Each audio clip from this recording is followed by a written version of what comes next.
Here's my audience. Once again, I have 6 people.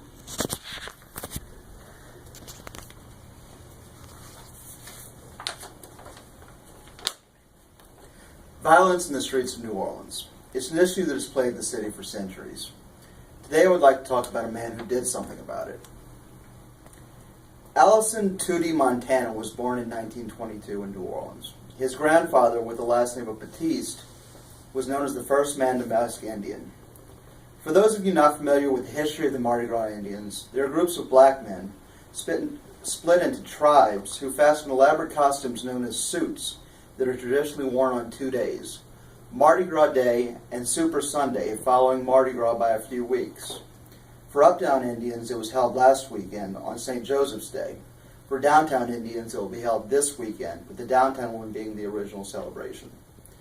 Many people claim that the Indian tradition came about as a way to honor the Native Americans who helped men and women escape from slavery via the Underground Railroad. For many years, the Mardi Gras Indian rituals were marked with violence. Men would dress up as women on Mardi Gras Day to blend into the crowd and then attack a rival. Tootie, as the chief of a major tribe, the Yellow Pocahontas, despaired over the violence. He tired of coming home to see the suit that he'd worked so hard on bloodied and ruined. He spearheaded a movement to change the violence into something more beautiful. He reasoned that if he could convince men to spend all year working on their suits, they would be that much more opposed to seeing them ruined.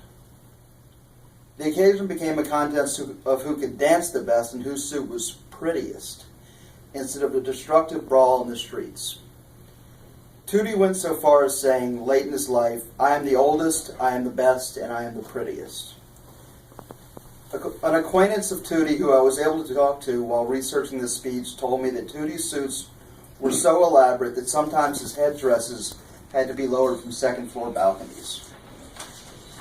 The most important thing about Tootie's idea, of course, was the result, whether or not it worked in changing the ways of the Indians. And it did. Quoting Tootie again, "Now people run to the Mardi Gras Indians.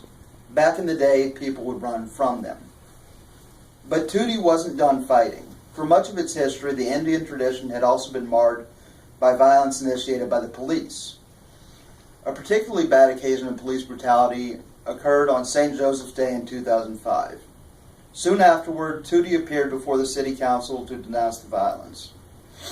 Even though he was a downtown Indian, and therefore had lower status than an uptown Indian, the floor was ceded to him. After all, he was the chief of chiefs. As he began speaking out once again against violence in the streets of New Orleans, Allison Tootie Montana suffered a heart attack in City Hall.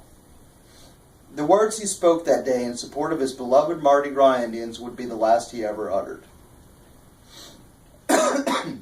Excuse me. I want to acknowledge that much of the material used in this speech was found on the Wikipedia page dedicated to Tootie Montana, and also the sources quoted therein. I also owe a debt of gratitude to an old man named Lawrence, who I met in my neighborhood bar as I was preparing this speech. He told me that he used to mask Indian and knew Tootie personally. Information he provided, such as the story about the headdress in the balcony, proved invaluable in my preparation. In closing, I would like to say that Tootie Montana was a great figure in a city with a rich history of great figures. I personally find inspiration in his steadfast fight against violence, and I believe that his life story is one in which we can all find something to admire. Thank you.